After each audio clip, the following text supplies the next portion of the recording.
राह संघर्ष की जो चलता है वही संसार को बदलता है। राह संघर्ष की जो चलता है वही संसार को बदलता है। जिसने जीती है जंग रातों से वही सूर्य बनकर निखरता है। वेलकम टू ऑल, स्वागत है एक बार फिर से आप सभी का आपके अपने YouTube channel BCR with Rahul भैया पे। बाबू अपनी भोकाल सीरीज चल रही थी जिसका बाबू आज नेक्स्ट वीडियो आ चुका है। बाबू स्क्रीन पे आपको सवाल दिख रहे होंगे और इस वीडियो में 10 सवाल होंगे और 10 सवाल वो होंगे जो एग्जाम हॉल में तबाही मचा रहे होंगे। बाबू हर एक सवाल इंपॉर्टेंट है आपकी पॉइंट ऑफ व्यू से। बाबू हर एक सवाल को आपको डिटेल में समझने की कोशिश करनी है और हल्के में लेने की तो बात ही नहीं है। जैसे ही घड़ी के 8 बजते हैं मैं हाजिर हो जाता हूं आपके सामने और आप हाजिर हो जाते हैं मेरे सामने। आई होप इतनी तो आशा मैं आपसे करता हूं आपके हाथ में पेन और कॉपी दोनों चीजें होंगी। बाबू मेरे साथ साथ क्वेश्चन को सोल्व करना है। क्वेश्चन नंबर पहला, क्या करना है, हमें इसका समाकलन करना है। बाबू समाकलन करने से पहले आपको सिंप्लीफाई करना है। इस वाले नंबर को इससे मल्टीप्लाई करो तो यहाँ पे क्या आ गया, रूट एक्स आ गया माइनस, इसको इससे किया तो बाबू कितना आ गया, एक्स और रूट एक्स। हमें करना है इसका समाकलन। बाबू क्या मैं इसको ऐसे लिख सकता हूं क्या कि सर इसकी पावर कितनी, हाफ लिख सकता हूं। यहाँ पे 1 है और हाफ, ये रही 1 और हाफ। जब बेस इक्वल है तो पावर ऐड हो जाती है, तो क्या ये पावर 3/2 हो गई क्या? इतना तो नॉलेज आपको होगा ही बेटा। जब आपके पास क्या हो, बेस अगर इक्वल हो तो पावर ऑटोमेटिक क्या हो जाती है, डायरेक्टली ऐड हो जाती है। ठीक है जी सर। सर इसका समाकलन क्या हो गया, एक्स की बेटा एक्स की पावर एन का जो समाकलन होता है वो क्या होता है पता है सभी बच्चों को? सर उसमें पावर 1 जोड़ दो और उसी पावर का डिवाइड कर दो। ये क्या होता है, एक्स की पावर एन का फॉर्मूला। पावर हाफ है तो पावर में 1 जोड़ेंगे, हाफ में अगर 1 जोड़ेंगे तो 3/2, तो यहाँ पे आ गया 3/2। यहाँ पे 3 डिवाइड का जो 2 है वो बाबू कहा चला जाएगा, ऊपर चला जाएगा, माइनस की जगह माइनस। सर ऊपर क्या है, सर पावर 3/2 यानी कि 1.5 है और 1.5 में अगर 1 जोड़ेंगे तो 2.5 यानी कि 5/2। बेटा डिवाइड में यहाँ पे 5 है, डिवाइड का 2 कहा चला गया ऊपर। आज दो बच्चों को तो बात ही समझ में नहीं आई।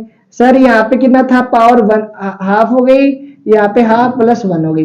1.5 को कैसे ऐड करते हैं देख मुन्ना, एलसीएम आया 2 में 2 का डिवाइड किया तो 1 और 1 से मल्टीप्लाई 1। यहाँ पे कुछ नहीं तो 1, 2 में 1 का डिवाइड किया तो 2 और 2 को 1 से मल्टीप्लाई किया तो यहाँ पे आ गया 2, तो यहाँ पे आ गया 3/2।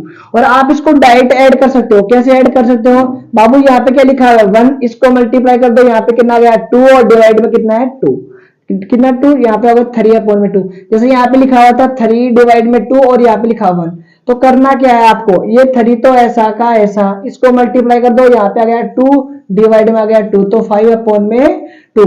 आई होप दोनों चीजें बेटा ये जो बेसिक है आपको इतना नॉलेज तो मुझे लग रहा है आपको होगा। गुरुजी जोरा मर्दी क्या करवा रहता हूँ, क्यों दुखी हो जाओ। देखो जी बाबू आई यानी क्वेश्चन नंबर फर्स्ट की जो वैल्यू है, इसका जो आंसर है वो अपने पास आ चुका है। क्वेश्चन नंबर सेकंड बाबू सिंप्लीफाई करेंगे। सिंप्लीफाई करने के लिए a माइनस बी का स्क्वायर खोलेंगे, तो करना क्या है बाबू, सर पहले का स्क्वायर प्लस दूसरी का स्क्वायर, ये लो माइनस 2 गुणा पहली गुणा दूसरी। बाबू क्या ये दोनों आपस में कैंसिल आउट हो जाएंगे क्या, मल्टीप्लाई होते हैं? तो सर मैं इसको क्यों लिखूं, इसको क्यों ही लिखूं, तो नहीं लिख रहा भाई साहब। ये आ गया 2 और इनटू में dt। बाबू x की पावर 1 है तो यहाँ पे क्या जाएगा, समाकलन करूंगा तो x की पावर 2 और डिवाइड में 2। बाबू 1/x का जो समाकलन होता है वो क्या होता है, log x होता है। माइनस की जगह -2 क्या है, कांस्टेंट है, और dx का करूंगा तो बाबू कितना हो जाएगा, x हो जाएगा। ये अपने पास क्या आ गया, समाकलन आ गया क्वेश्चन नंबर सेकंड का। I hope question number second आपको समझ में आया होगा। क्वेश्चन नंबर थर्ड, ऐसा सवाल मैंने आपको करवाया पीछे भी बाबू, 2 तो ऐसा कैसा, इसका डिवाइड इसमें करेंगे तो 1/में cos सेक और ये हो जाएगा सेक का स्क्वायर इनटू में dx, माइनस की जगह माइनस, यहाँ पे आ गया 3। बाबू एक साइन और एक कोस क्या हो गया, वो तो हो गया tan, क्या हो गया tan, नीचे एक साइन कोस और बचा, वो ऊपर जाके क्या जाएगा सेक हो जाएगा, क्या जाएगा सेक। बाबू 2 तो कांस्टेंट वो तो बाहर, और सेक स्क्वायर का क्या होता है समाकलन, डायरेक्ट हमें पता है वो होता है tan, माइनस 3 की जगह 3 कांस्टेंट था। sec x और tan x का क्या होता है, sec x होता है, क्या होता है sec x और प्लस का c। I hope question number 3 भी आपको बेटा एकदम आराम से चल रहा हूं, आई होप चीजें आपको धीरे धीरे क्लियर होगी, मैं भाग तो रहा नहीं। बाबू क्वेश्चन नंबर 4, आपको दो मैट्रिक्स दे रखी हैं और दोनों इक्वल मैट्रिक्स है, तो एक्स वाई जेड की वैल्यू बतानी है।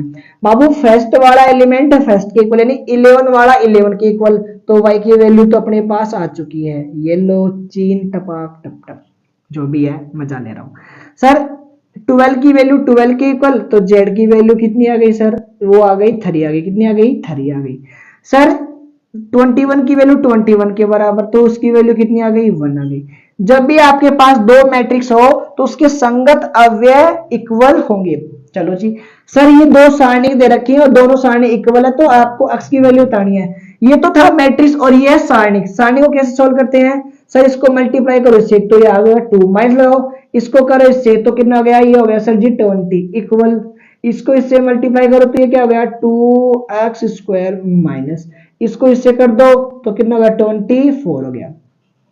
यहाँ पे कितना बचा, चलो ऐसे करूं, ये बताओ यहाँ पे कितना है, पॉजिटिव है ना, सॉरी नेगेटिव है, ये तो ऐसा कैसा, ये नेगेटिव इधर आके पॉजिटिव, तो यहाँ पे इसको सोल्व करोगे तो कितना आ गया माइनस का 18 और ये आ गया 24। इसमें से इसको माइनस करेंगे तो कितना आएगा बाबू भैया, ये आ जाएगा 6 आ जाएगा, कितना आ जाएगा 6 आ जाएगा। यहाँ तक किसी भी टेबल को तकलीफ, इसका डिवाइड इसमें किया तो यहाँ पे आ गया 3 और इधर आ गया एक्स स्क्वायर। बेटा एक्स स्क्वायर को अगर सोल्व करूंगा तो एक्स की जो वैल्यू आएगी वो प्लस माइनस के 3 आएगी। आई होप आपको चीजें धीरे धीरे समझ में आई होगी। क्वेश्चन नंबर 5 था, दो सारणी दे रखी थी इक्वल, दोनों को मतलब इनका मान निकाल लिया और इक्वल रख दिया, और अवयव की बात करूं तो संगत अवयव इक्वल होते हैं। ये आपके 5 सवाल कंप्लीट। चलते क्वेश्चन नंबर नेक्स्ट। 7 और 8 क्या दे रखा है, y is equal to cos root x, तो आपको इसका करना है अवकलन। देखो बाबू y का अगर करेंगे तो भाई मेरे क्या जाएगा dy अपॉन में dx, और कोस सबसे पहले करेंगे कोस का, और कोस का क्या होता है माइनस का साइन एक्स, और एक्स की जगह क्या है रूट एक्स है, मल्टीप्लाई अब करेंगे हम किसका, इस एंगल का, और रूट एक्स का क्या होता है डायरेक्ट याद रखना आपको 1 अपॉन में 2x, ये अपना राइट आंसर। इसको थोड़ा मॉडिफाई या सिंप्लीफाई करके आप ऐसे लिख सकते हो, बाकी इसका कुछ भी नहीं कर सकते, कुछ भी नहीं कर सकते। तो अपने पास आ गया dy अपॉन में dx। क्वेश्चन नंबर नेक्स्ट, बाबू y का किया तो dy अपॉन में dx है। भाई मेरे साइन का क्या होता है सर, साइन का होता है कोस एक्स, और एक्स की जगह ये पूरा प्रोग्राम, इस एंगल का भी करेंगे और एंगल का हमेशा मल्टीप्लाई में। बाबू b का तो 0 और x का जो कोफिशिएंट है वो कितना है a है, तो ये आ जाएगा मल्टीप्लाई में। आई होप आपको समझ में आया। क्वेश्चन नंबर नेक्स्ट, यदि एक रेखा एक्स वाई जेड अक्षों के साथ क्रमशः 90 डिग्री 60 डिग्री 30 डिग्री एंगल बनाती है तो उसके द्वि कोसाइन ज्ञात करो। देखो बाबू जब भी आपको क्या दे दे एंगल दे दे और आपको क्या पूछे डायरेक्शन कोसाइन, क्या पूछे दिक कोसाइन, तो आपको करना क्या है, छोटा सा फॉर्मूला आपको याद रखना पड़ेगा, L is equal to cos alpha, M is equal to cos beta, और sir N is equal to cos gamma. Alpha मतलब एक्स एक्स के साथ बनाया गया कोण, बीटा वाई एक्स के साथ, गामा जेड के साथ। तो कोस 90 डिग्री आ गया यहाँ पे, और कोस 90 डिग्री की वैल्यू 0। सर यहाँ पे आ गया कोस 60 की डिग्री वैल्यू, और कोस 60 की वैल्यू 1 अपॉन में 2।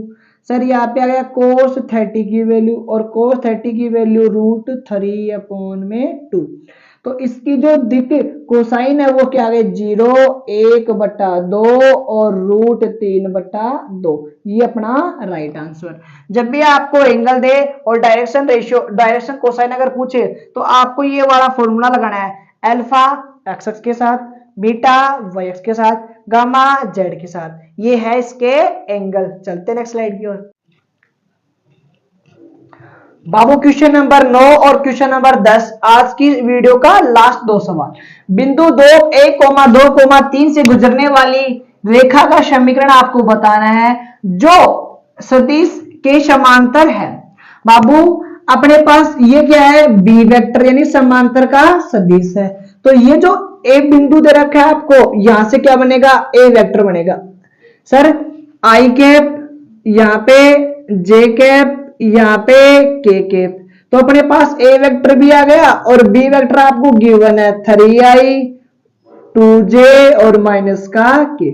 आपको बोला नहीं है कि कौन सा रूप आपको बताना है, तो आपको वेक्टर फॉर्म निकाल लेनी है या फिर आपको कार्टेशियन फॉर्म, दोनों कोई सी निकाल लो, आपको जो बेस्ट लगे। हम तो दोनों निकालेंगे। बाबू ए की वैल्यू कितनी बेटा? Sir I cap 2j cap और प्लस का 3k कैप। यहाँ पे आ गया बाबू लेमडा और बी की जो वैल्यू है वो कितनी आई है? 3i 2j और माइनस का के कैप। तो ये अपने पास आ गया सदिश रूप। अगर मैं बात करूं कार्टेशियन कार्तीय रूप की, तो उसका फॉर्मूला कितना होता है आपको पता है क्या? कोई टावर बता सकता है कि इसका फॉर्मूला कितना होता है? सर हमें तो फॉर्मूले याद ही नहीं है। बाबू x तो ऐसा कैसा, x1 की जो वैल्यू है वो कितनी है? 1 है। a की जो वैल्यू है बाबू, a की वैल्यू i का कोफिशिएंट, यहां से निकलेंगे a b c, यहाँ पे क्या निकलेंगे? a और b और c। i का कोफिशिएंट, ये j का कोफिशिएंट या k का कोफिशिएंट, इक्वल y1 की जो वैल्यू है वो कितनी है? 2 है। z माइनस z1 की जो वैल्यू वो कितनी है? 3 है। अब देखो b की जो वैल्यू होती है समांतर सदिश के j कोफिशिएंट, ये लो। सर c की जो वैल्यू होती है समांतर सदिश में k का कोफिशिएंट माइनस का 1 है। ये अपने पास क्या गया? कार्तीय रूप आ गया। कोई तकलीफ वाली बात रही हो तो आप मुझे ना फोन कर देना भाई। चलो जी, एक आव्यू दे रखी है, उस आव्यू के इक्वल है, तो एक्स वाई जेड की वैल्यू आपको बतानी है। तो पहला वाला टर्म पहले वाले टर्म के इक्वल, एक्स वाई और जेड इक्वल में 9। सर एक्स और जेड की जो वैल्यू है वो कितनी है? सर 5 है। कितनी है? 5 है। और y और z की जो वैल्यू वो कितनी है? 7 है। देखो अपने पास यहाँ पे किसकी वैल्यू दे रखी है? x और z की दे रखी, किसकी दे रखी है? x और z की, यानी इन दोनों की वैल्यू दे रखी है। तो अपने पास y की वैल्यू आ सकती है, इन दोनों की वैल्यू कितनी है? 5 है। इक्वल में कितना है? 9 है। ये 5 उधर गया तो किसका जाएगा? सर 9 माइनस का 5 इक्वल में y की जो वैल्यू आ गई वो कितनी आ गई है? 4 आ गई है। यहाँ पे अगर y रखूंगा 4 तो अपने पास z की वैल्यू भी आ जाएगी ना, किसकी? z की वैल्यू आ जाएगी 7 माइनस का 4 इक्वल में आ गया 3। आई होप z की वैल्यू भी आ गई।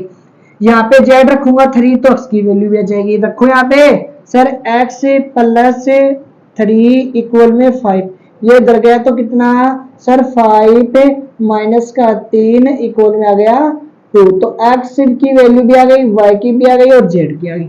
इनको ऐड करो, 3 और 4 7 और 7 2 9, तो 9 ही आ रहा है ना। चलो जी, आज की इस वीडियो में 10 सवाल हुए बेटा। इस वीडियो को एक बार फिर से आपको देख लेना। मुलाकात करेंगे नेक्स्ट वीडियो में। जय हिंद, जय भारत।